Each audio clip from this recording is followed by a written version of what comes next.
Yo, what's good, YouTube? It's your boy Lil Dort, and today, guys, we kick off my weekly NBA series on the channel. It is the He No Ball Show. Thank you guys so much for just clicking on the video. I already appreciate that. We're gonna be talking about the preseason, some trade rumors. We're gonna dabble in the vaccine, and then we got some fun stuff, fun games for you guys to play also while watching the video. So if you guys don't mind leaving a like, dropping a comment, showing love, leaving a sub, I would appreciate it. You don't have to do all that. Realistically, the most I want is just honest feedback in the comments or DM me on Twitter, whatever you prefer. But for real, thank you guys for showing love to me and deciding to click on this video, man. Roll the intro.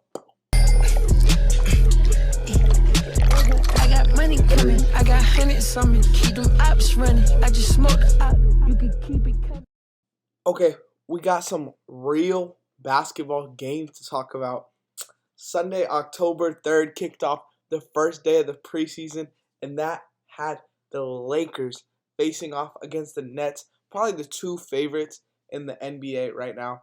I know it's only a preseason game, so we don't have to get too head over heels about the Lakers or the Nets, but the Lakers did end up losing to the Nets 97 to 123. I mean, 36 points. Let's overreact over some preseason a little bit. We all know Cam Thomas. If you're on Twitter, on Instagram, that's all anyone wants to talk about. Cam Thomas hooped. He had 21 points, leading the Nets in scoring, while Malik Monk had 15 points, which led the Lakers in scoring. The only real takeaway from this game is it's cool to see Aldridge back on the court. I don't think we gained enough basketball knowledge. I don't think we can from a preseason game, but Aldridge being back on the court is really cool to see. Let's talk about the Nets a little bit more. I don't want to get political on here, right? But at the same time, we kind of have to talk about this vaccine when it comes to the NBA. It's getting to the point where I didn't want to have to talk about the vaccine at first because I kind of wanted to stick to just basketball. But this is important. I mean, Kyrie Irving, the Nets don't know if they want to move forward with him now that he can't practice or play home games unless he wants to end up getting the vaccine. And for me personally, it doesn't bother me if someone is uncomfortable with getting the vaccine, right? If you're uncomfortable, you can't force someone to do anything. Kyrie's a grown man. Players like Jonathan Isaacs are a grown man. But in the case of Bradley Beal, he talks like he doesn't know what he's talking about, right? And he probably did his little research or whatever, or had some people give him information. But Bradley Beal was tripping at the end of the day. That's what it was. But I do agree with Kyrie. I stand with Kyrie and Jonathan Isaac. I want to play what Jonathan Isaac said, so let's take a listen to this. I'm not anti-vax. I'm not anti-medicine. I'm not anti-science. I didn't come to my current vaccination status by studying Black history or watching Donald Trump press conferences. I have nothing but the utmost respect for every healthcare worker and person in Orlando and all across the world that have worked tirelessly to keep us safe. My mom has worked in healthcare for a really long time. I thank God, I'm grateful that I live in a society where vaccines are possible and we can protect ourselves and have the means to protect ourselves in the first place. But with that being said, it is my belief that the vaccine status of every person should be their own choice and completely up to them without bullying, without being pressured, or without being forced into doing so. I'm not ashamed to say that I'm uncomfortable with taking the vaccine at this time. I think that we're all different. We all come from different places. We've all had different experiences and hold dear to different beliefs. And what it is that you do with your body when it comes to putting medicine in there should be your choice, free of the ridicule and the opinion of others. But with that, I agree, because it's he doesn't feel comfortable. He's a grown man. If he doesn't feel comfortable, whatever. If Kyrie doesn't feel comfortable, whatever. But what these players need to understand is they're gonna miss games. They're gonna miss practices. They're gonna lose out on money. And if it's worth the risk to them, then do what they want to do. You can't judge people for doing what they want to do. They are grown men at the end of the day. But at the same time, Kyrie missing half of the playoffs for the Nets is going to hurt them. Like, I don't think you could win a championship with Kyrie playing half the games, especially the way the roster's constructed. With that being said, we could talk about a Ben Simmons trade a little later. We'll get into it a little later. But Kyrie for Ben Simmons is starting to make more sense than ever right now. I don't know if KD or Harden would ever want that to happen, but I think that's starting to make a lot of sense. Day 2 of the preseason was on Monday, October 4th, and it kicked off with the Sixers versus the Raptors. Andre Drummond dogged this game. I mean, I don't want to say where he's going to rank in centers this year, but I do think he's going to be a fantasy sleeper, especially because, I'm going to knock on wood, but we know Embiid's previous health history. If Embiid goes down even for 10, 15 games, Andre Drummond's going to be a 2020 machine. I don't want to overreact over preseason again. This is off stuff we've seen Drummond do, but I would recommend taking Drummond in some of your fantasy leagues. I can't see minutes where Embiid and Drummond are on the court together, but at the same time, like, I think Andre Drummond backing up Embiid, he's gonna take minutes from Embiid at the end of the day, and it's not like a knock on Embiid, but it's just Embiid really has never been in the right physical shape to be playing all these minutes. Also, Scotty Barnes had an amazing game. Are we gonna call him the steal of the draft? All around game wise, he had a monstrous night. And then OG Anunoby led the Raptors in scoring with 21 points. Also off the bench, Justin Champagne had a 17 and 10 game. Never heard of him.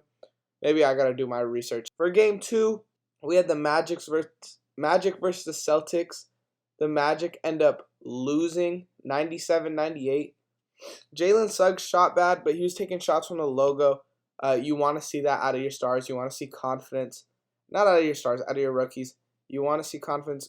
Mo Bamba had a double-double.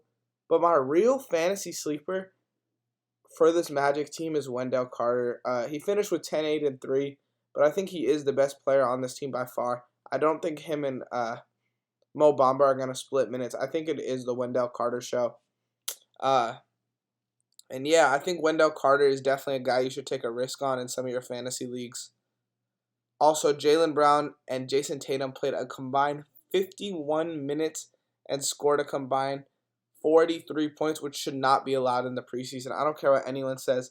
Jaylen Brown and Jason Tatum should not be playing that many games in a preseason game. Next up, we got the Hawks versus the Heat. The Heat win this game 125-99, buying 26 points from Tyler Hero. Free KZ Okpala, man. I don't think he's in the right situation. I think they could get something for him. I think the Heat should look to trade KZ Okpala because I think he's a really good player, just not in the right position necessarily.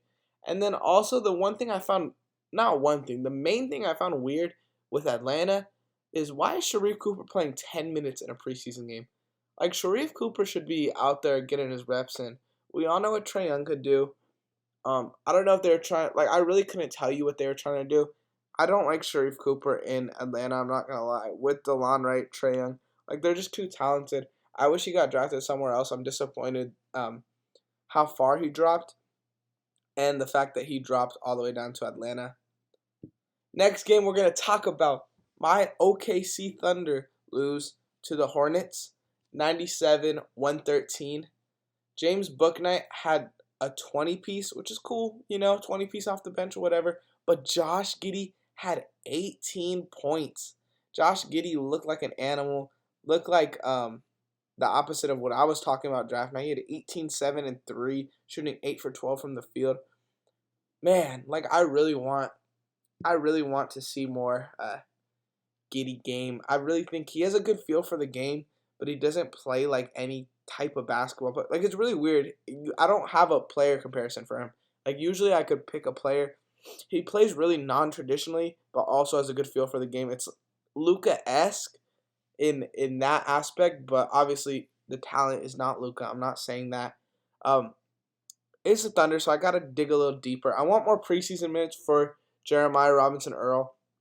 I think he could develop into what Bazley should be, which is like a Draymond Green type of player. But I think JR already has more defensive upside. I think Bazley by far has more offensive upside. But I do like Robinson Earl a lot. And then Aaron Wiggins looked good. If the Warriors, I think Wiggins got the vaccine actually. But if Wiggins don't want to get the vaccine, trade him to here and we get the Wiggins brothers to hoop their ass off in OKC. Andrew Wiggins always plays good against the Thunder. Okay, let's talk about this really quick. This is a game we're gonna play. Ready?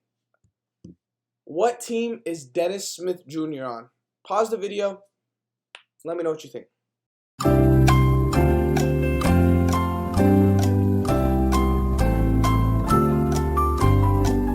Got your guess?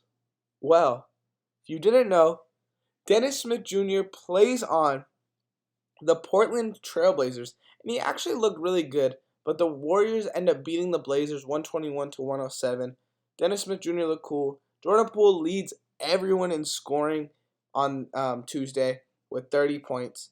Otto Porter looked like a good spot-up shooter, and I think the Blazers should trade McCollum for Ben Simmons. We're going to get into that after this, but McCollum for Ben Simmons is, like, ideal.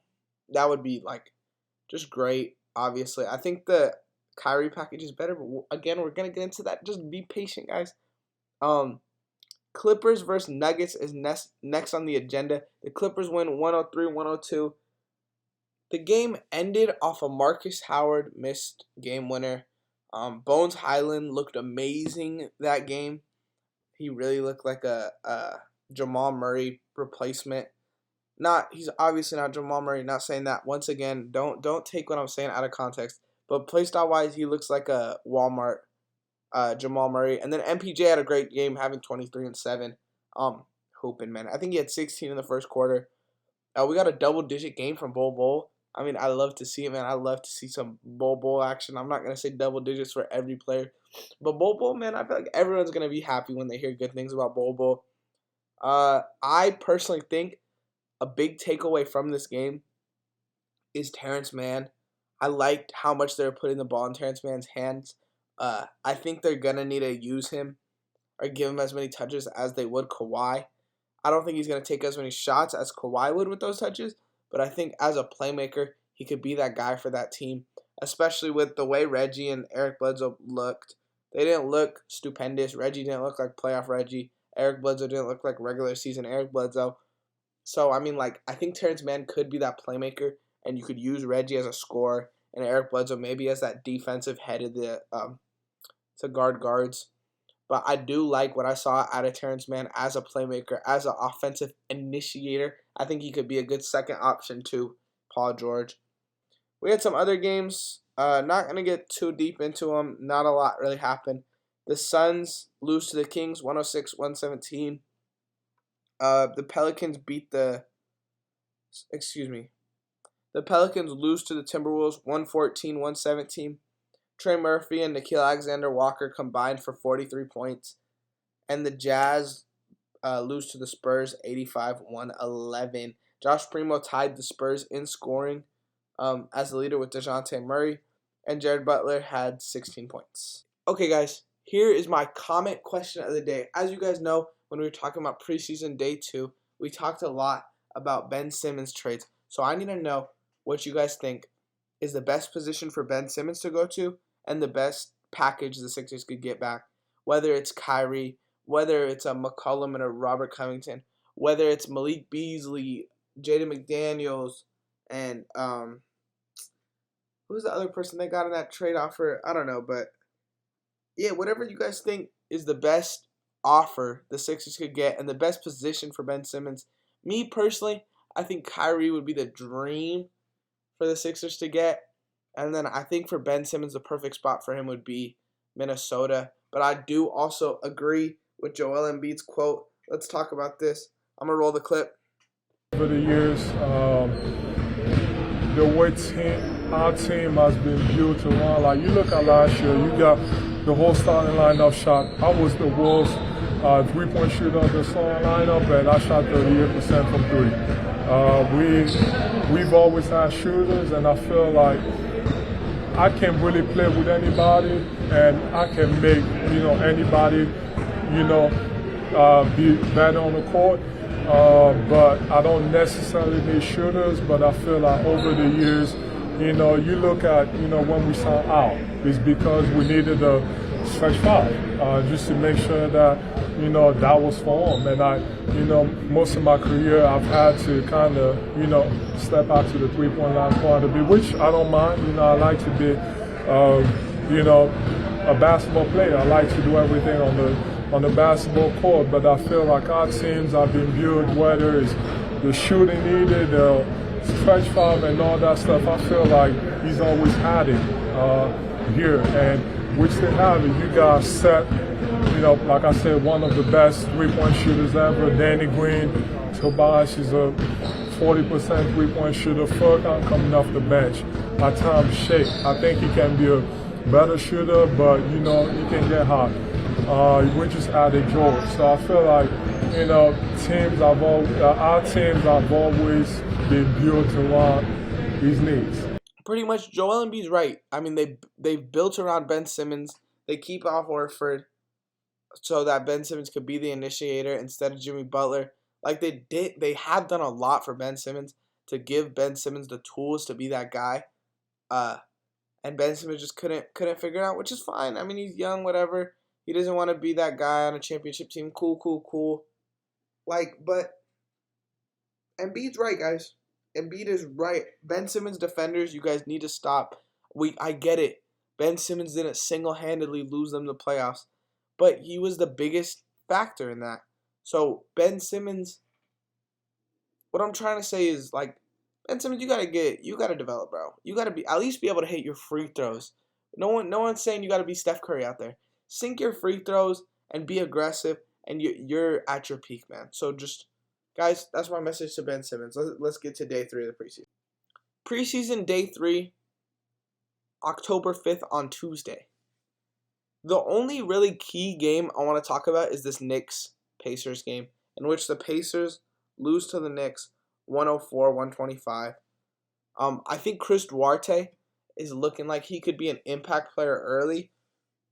And with the Pacers starting five of Brogdon, LeVert, Warren,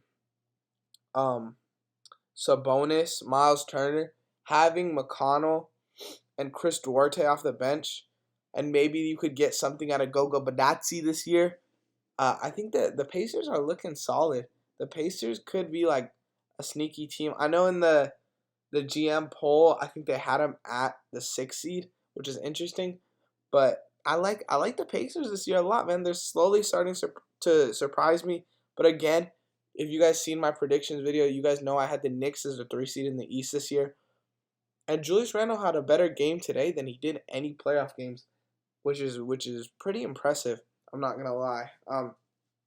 Not impressive in the playoffs, impressive like in the preseason. I don't know. I'm reaching, man. I'm gonna completely overreact over this preseason. I don't care. The Knicks look good. I like all the pieces they added. Again, I think they still kept the same core, but they filled what they needed exactly. They needed a perimeter scorer. They got out and got Kemba. They needed 3-point shooting. They went out and got Evan Fournier. Like, they did do a really good job this year. Hoping Quickly and Obi could develop a little more, and this Knicks team's going to be scary. Another game happened. Cavaliers-Bulls. Cavs lose to the Bulls 95-131. I heard a lot of Bulls fans saying that the Bulls looked like a really good team in this game. I personally couldn't watch the game. I got a 9-5. But, hey, the Bulls did the Bulls. And that's all I really got to say. I am high on the Bulls this year, too. I think they could be better than Miami. I don't want to go out and put that out there, though. That might be crazy. But I think Knicks, Bulls, and Heat are like 3 really close contending teams. Closer than most people may think. And then finally, the Grizzlies beat the Bucks 87-77. Okay, so for preseason day 4, we've got a lot of pointless games. We got the Pistons beating the Spurs 115-105. We got the Pelicans beating the Magic 104-86. And the Suns ended up beating Lakers 117-105. A little more interesting, not going to throw highlights for these games just because I got quick things with them. The Clippers and the Kings. The Clippers lost 98-113. But we saw a 20-piece from their rookie, Brandon Boston, who could arguably be a steal of the draft. I think I said Scotty Barnes earlier, but Brandon Boston was actually a later round pick. So, like, he could be a steal there. And then another big steal showcased in the Jazz versus Mavericks game, 101-111, was a 22-point game from Jared Butler. He had 16, I believe it was day 3 or day 2. But yeah, he back-to-back big games, 38 combined points this week. The big game, though, I do want to talk about is the Cavs-Hawks game. The Cavs beat the Hawks 99-96. We got way more minutes from Sharif Cooper this game, which I like. I think they realized what I said. Video's not out, so I'm not gonna be like, oh, they watched the video. Whatever. Fuck me, I guess. But they did give more minutes to Sharif Cooper, which, as they should, it's preseason. Trae Young shouldn't be playing 35 minutes anyway. We got an Evan Mobley game, 8 points, 12 rebounds. Cool.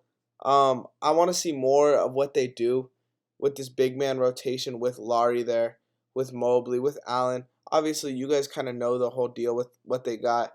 But I do want to see more from them, like how they're going to work it, how it's going to end up working out, especially with Garland and Sexton still in the backcourt together.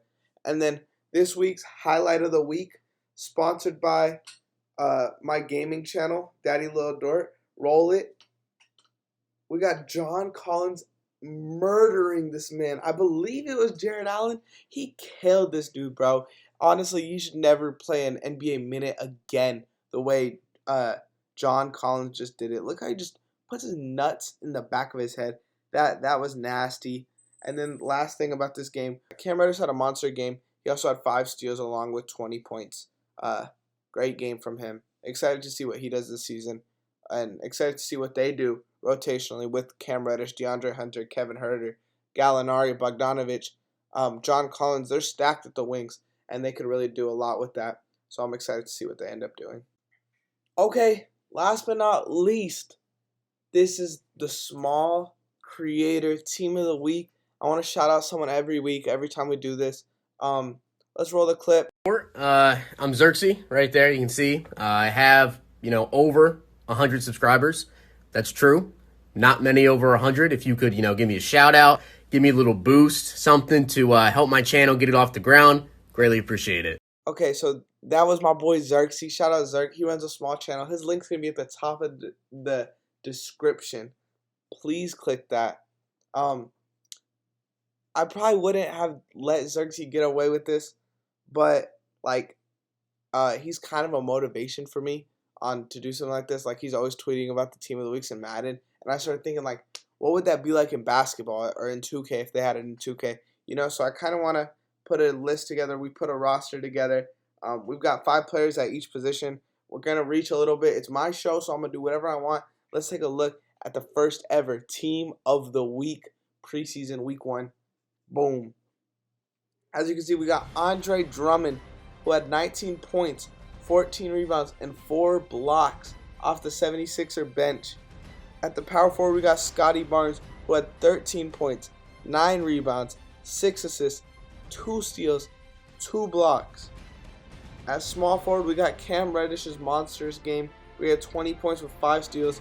He also shot 7 of 17 from the field and 4 of 8 from 3. At shooting guard, we've got Kevin Porter Jr., 25, 4, and 5. He had a steal and a block. Shot 9 for 17 from the field and 5 for 10 from 3. And finally, Jordan Poole, 30 points. I'd say probably the best performance this week, and he had 2 blocks also at the guard position. Tough to do. Let me know who you guys want to see on Team of the Week. Like, who did I miss? Anyone on your favorite team? I'm not watching the games on Thursday night. That's going to be for next week, so don't include those. But from this last week, let me know who you wanted to see. Other candidates were Tyler Hero. He had 26. Jaylen Brown had 25. I think Michael Porter Jr. had a good game. I think he had 23-21 with 16 in the first quarter. Definitely a candidate as well. But yeah, guys, thank you guys so much for watching this video, man. Leave a like, drop a comment, subscribe. This is something different. I never really went hard at editing a video the way I'm doing this one. Like, this is taking multiple days to edit. And I'm happy with the product, man. I want you guys to leave honest comments. Tell me what you like about the video. Tell me what you don't like about the video. I really want to take this serious and give you guys an NBA show to put out every week. And yeah, love you guys. Lil Dort out. Peace.